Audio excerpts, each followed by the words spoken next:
আমরা এখন পুরো বাংলাদেশের বিভিন্ন শিক্ষা প্রতিষ্ঠানে হোক স্কুল কলেজ কিংবা বিশ্ববিদ্যালয় আমরা একটি জিনিস লক্ষ্য করছি যে আমাদের যারা শিক্ষক রয়েছেন শিক্ষকদেরকে একটি বাধ্যতামূলক পদত্যাগ করানোর একটি ট্রেন্ড চালু হয়েছে। যে জায়গাটি নিয়ে আসলে কথা হচ্ছে এবং কথা হওয়া উচিত এবং এই জায়গাটিতে আসলে প্রশ্ন রয়েছে। প্রথম কথা হচ্ছে কোন একজন শিক্ষক যদি কোনো একটি রাজনৈতিক দলের হয় বা মতাদর্শকে বিশ্বাস করে এটার কারণেই আমি তাকে পদত্যাগে বাধ্য করতে পারি কিনা। আবার আরেকটি কথা এখানে রয়েছে, সেটি হচ্ছে এই পদত্যাগ করানোর যে অথরাইজেশন এটি আমার আছে কিনা বা আমি এমন অথরিটি কিনা আইনসঙ্গত ভাবে এটি আমি করতে পারি কিনা। তার পূর্বে আমাদের বিশেষ কিছু প্রেক্ষাপটগুলো চিন্তা করতে হবে। আসলে আমরা আমাদের জায়গা থেকে যারা স্টুডেন্ট রয়েছে রানিং তারা অনেকে শুধু মনে করি যে আমরাই মনে হয় পদত্যাগ করাচ্ছি, কিন্তু আমরা জানি না এর পিছনে আসলে কি কি ঘটনা রয়েছে কিংবা কি কি প্রেক্ষাপট রয়েছে। যেমন আমি আমার বিশ্ববিদ্যালয়ের উদাহরণ দিয়ে যদি বলি, এই বিশ্ববিদ্যালয়ে একটি দল শিক্ষকদের একটি দল যারা তখনকার ক্ষমতাসীন রাজনৈতিক দলের একটি মদতপুষ্ট তারা ছিল। সেই জায়গা থেকে তারা যখন আমাদের এই যে আন্দোলন এই আন্দোলনের বিপক্ষে দাঁড়িয়েছিল। আবার অল্প কিছু শিক্ষক আছে, এই সংখ্যাটি খুবই কম, তারা একদম নিউট্রাল জায়গা থেকে আমাদের আন্দোলনের পক্ষে দাঁড়িয়েছিল। আবার একটা বড় সংখ্যক শিক্ষক ছিল যারা আমাদের আন্দোলনের ঠিকই পক্ষে দাঁড়িয়েছে, কিন্তু তারা আমাদের স্বার্থ চিন্তা করে নয় বরং এই স্বার্থ চিন্তা করে দাঁড়িয়েছিল যে এরপরে যদি কোনো রাজনৈতিক দল ক্ষমতায় আসে তারা ওই রাজনৈতিক দলের আসলে একটি গুরুত্বপূর্ণ স্টেক হোল্ডার, তখন তারা এই ফলটি ভোগ করবে। অর্থাৎ আলটিমেটলি এখানে দুইটি ভাগ রয়েছে। আমাদের এটি মনে করার কোনো কারণ নেই যে আগের যে দলটি ছিল যারা আমাদের বিপক্ষে ছিল তারা বাদ দিয়ে সবাই আমাদের পক্ষে, বরং ব্যাপারটি এমন নয়। আমরা যদি স্কুল কলেজের ক্ষেত্রে এই বিষয়টি লক্ষ্য করি তাহলে আমরা দেখতে পাবো হয়তো কোন শিক্ষক হয়তো আওয়ামী লীগের রাজনীতির সাথে জড়িত ছিল, কিন্তু থাকে বলেই তাকে আমি পদত্যাগ করাতে পারি কিনা বা করানো উচিত কিনা। যে কেউ যে কোনো রাজনৈতিক আদর্শে বিশ্বাসী হতে পারে, কিন্তু আমার প্রশ্নটি হচ্ছে ওই রাজনৈতিক আদর্শে বিশ্বাসী হয়ে তিনি কি ক্ষমতার অপব্যবহার করে শিক্ষার্থীদেরকে চরমভাবে বাধা দিয়েছেন কিনা, শিক্ষার্থীদেরকে হেনস্থা করেছেন কিনা, কিংবা শিক্ষার্থীদেরকে কোনো একটি বিপদে ফেলেছেন কিনা, এই বিষয়গুলো আমাদেরকে লক্ষ্য রাখতে হবে। ইভেন ইফ যদি তিনি এই কাজগুলো করেও থাকেন তারপরও তার বিরুদ্ধে এরকম একটি প্রক্রিয়া পদত্যাগ করানোর জন্য যে বাধ্য করা এটি আমি করতে পারি কিনা, এই অথরিটি আমার আছে কিনা। আমরা আমাদের জায়গা থেকে মনে করি এটি একটি নিয়মতান্ত্রিক আইনসঙ্গত প্রক্রিয়ার দিকে যাওয়া উচিত এবং এটি তদন্ত সাপেক্ষ হওয়া উচিত। আমরা যদি পিছনের কিছু ঘটনা আসলে লক্ষ্য করি তাহলে কি বিষয়গুলো দেখব। আমরা দেখব প্রত্যেকটি স্কুলে আওয়ামী লীগ ফ্যাসিস্টের আমলে আসলে যে শিক্ষকরা আওয়ামী লীগের তোষামোদী করে তেলবাজি করে ডমিনেট করেছে, আরেকটি শিক্ষক ছিল আরেকটি গোষ্ঠী যারা আসলে চুপ ছিল ওই পুরো সময়টুকুতে। এমনটি ভাবার কোনো কারণ নেই যে তারা নিউট্রাল ছিল, তারা তাদের জায়গা থেকে হয়তো এমন আরেকটি দলের ছিল যে দলটি তখন ক্ষমতায় ছিল না। এখন বর্তমান সময়ে এসে ওই শিক্ষকদের উদ্দেশ্য হচ্ছে উপরের জায়গাগুলোতে প্রিন্সিপাল হোক কিংবা হচ্ছে প্রফেসর হোক কিংবা ভিসি হোক বা এরকম যে কোনো হেডমাস্টার হোক, যেই পদগুলোতেই হোক না কেন ওই পদগুলোর ওই মানুষগুলোকে সরাতে হবে। যদি আমি সরাতে পারি তাহলে আমি এখন ওই পদটিতে গিয়ে বসতে পারবো।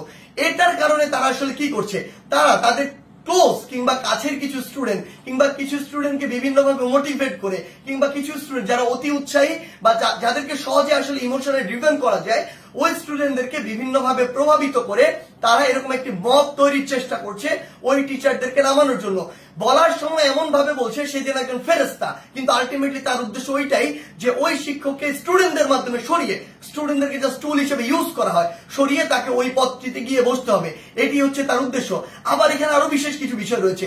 বিষয়গুলো হচ্ছে এরকম যে টিচারদের মধ্যে কিছু নোংরা পলিটিক্স রয়েছে। আসলে আগে হয়তো পূর্ব কোনো শত্রুতা ছিল বা পূর্বের কোনো একটি রাগ বা ক্ষোভ ছিল, যেই রাগ বা ক্ষোভটিকে আবার এখন মেটানোর জন্য তারা এই ব্যবস্থাটুকু গ্রহণ করে। স্টুডেন্টদের যে সাইডটা ওই সাইডটা কিন্তু আসলে জানে না যে এর ভিতরে কি কি পার্সপেক্টিভ রয়েছে। এই টিচারগুলো দেখা যায় কিছু স্টুডেন্টকে ব্যবহার করে, আশেপাশের কিছু ছেলে যেই ছেলেগুলো আসলে এরকম কোনো কিছু চিন্তা না করে কিছু টাকা দিয়ে ওই ছেলেগুলোকে প্রভাবিত করা যায় কিংবা অন্য কোনো সুবিধা দিয়ে প্রভাবিত করা যায় কিংবা পরবর্তীতে কোনো একটি পদ পদবীর সুবিধা দিয়ে আসলে ওই ছেলেগুলোকে প্রভাবিত করা যায়। ওই সামগ্রিক বিষয়গুলো দিয়ে এই কাজটি করা হচ্ছে। কিন্তু আমাদের জায়গা থেকে সবচেয়ে গুরুত্বপূর্ণ যে কথাটি সেই কথাটি হচ্ছে এই কাজটি একজন টিচারকে এরকম করে বাধ্যতামূলক পদত্যাগ করানোর কাজটি আমাদের নয়, এই কাজটি আমরা করতে পারি না। এই কাজটি কেন করতে পারি না? কারণ হয়তো আপনি একজন শিক্ষককে এটি করালেন, কিন্তু এর প্রভাব পুরো বাংলাদেশের শিক্ষক সমাজে পড়েছে। আমার তো স্কুলে ওই প্রাইমারি স্কুলের কিন্ডারগার্টেন হাই স্কুলের এমন অসংখ্য শিক্ষক রয়েছে যাদেরকে আমি অনেক বেশি শ্রদ্ধা করি, যারা আমার জীবনের শিক্ষাগুরু, যাদের হাত দিয়ে আমি আজকে এই অবস্থায় এসেছি। আমার ওই এমন একজন শিক্ষকের মনেও থেকে এই প্রভাবটি করেছে যে তার একজন কলিগকে আরেকজন শিক্ষককে স্কুল কলেজে যারা বাবার বয়সের সমান, যারা দাদার বয়সের সমান, এমন বয়সের একজন মানুষ যিনি আমার শিক্ষক, তাকে যদি স্কুলের বাচ্চারা গিয়ে এইভাবে একদম মব জাস্টিসের মাধ্যমে যা ইচ্ছা তাই বলছে, যেভাবে ইচ্ছা সেভাবে অপমান করছে, করে একদম বাধ্য করছে ওই পদ থেকে পদত্যাগ করতে, পুরো বাংলাদেশের শিক্ষক সমাজের উপরে এটির একটি মানসিকভাবে বড় প্রভাব পড়ে, যেটি পুরো বাংলাদেশের শিক্ষক এবং ছাত্রদের যে সম্পর্ক, ওই সম্পর্কের জায়গায় গুরুত্বপূর্ণ একটি প্রভাব ফেলে। এবং আমাদের যে এই যে সম্পর্কের জায়গাটি, এটি ভবিষ্যতের জন্য খুব খারাপভাবে নষ্ট হয়। আমরা আমাদের শিক্ষার পরিবেশ নিয়ে কথা বলি, সেখানে যদি আমার শিক্ষক এবং শিক্ষার্থীদের যে এই পরিবেশটি ঠিক না থাকে, এই সম্পর্কটি যদি একটি তিক্ততার পর্যায়ে চলে যায়, তাহলে আলটিমেটলি এটি কিভাবে সম্ভব? আলটিমেটলি এই শিক্ষার উন্নয়নটি কিভাবে সম্ভব?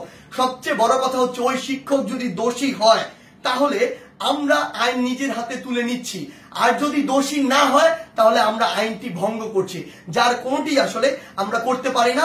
যেটি করছি এটি হচ্ছে আইনগতভাবে অন্যায়। আমাদের জায়গা থেকে আসলে স্পষ্ট বার্তা প্রশাসনের প্রতি, অন্তর্বর্তীকালীন সরকারের প্রতি স্পষ্ট বার্তা হচ্ছে এটি, যদি কোন একজন শিক্ষক ওই ফ্যাসিস্ট সরকারের তোষামোদি করে কিংবা তেলবাজি করে বা ভালো সাজার উদ্দেশ্যে শিক্ষকদের উপরে কোনো শিক্ষার্থীদের উপরে কোনো হামলা করে কিংবা শিক্ষার্থীদেরকে অত্যাচার করে, নির্যাতন করে, অন্য কোনো শিক্ষকের বিরুদ্ধে নিপীড়ন করে, তাহলে তার বিরুদ্ধে আইনানুগ ব্যবস্থা নেওয়া হোক, অভিযোগ করা হোক, মামলা করা হোক, একটি আইনগত প্রক্রিয়া যান।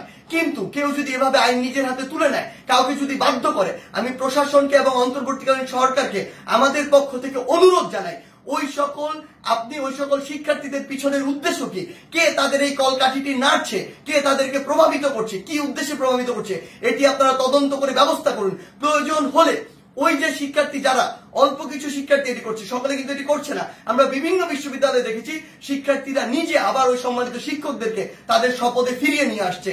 আমরা আমাদের জায়গা থেকে বলি, যারা উদ্দেশ্য প্রণোদিত ভাবে এই কাজগুলো করছে তাদের উদ্দেশ্যে আপনারা তদন্ত কমিটি গঠন করুন। প্রয়োজনে ওই সকল শিক্ষার্থীদেরকে আপনারা আইনের আওতায় নিয়ে আসুন যারা এই কাজটি করছে। কারণ ওই সকল শিক্ষার্থী না, ইভেন আমিও কোনো অথরিটি না, আমারও কোনো এই অথরিটি নেই যে আমি আইন নিজের হাতে তুলে নিব, কিংবা আমার এমন কোনো অথরিটি নেই আমি একজনকে পদত্যাগ করতে বাধ্য করব। সেই জায়গা থেকে আমাদের স্পষ্ট যেটি বার্তা, সেটি হচ্ছে পুরো বাংলাদেশকে আমরা যদি এগিয়ে নিয়ে যেতে চাই, তাহলে এই শিক্ষার একটি সুষ্ঠু পরিবেশ থাকবে। এবং এই পরিবেশের সবচেয়ে গুরুত্বপূর্ণ যে দুটি স্টেক হোল্ডার, একটি হচ্ছে আমাদের সম্মানিত শিক্ষক আর একটি হচ্ছে আমাদের যে শিক্ষার্থীরা।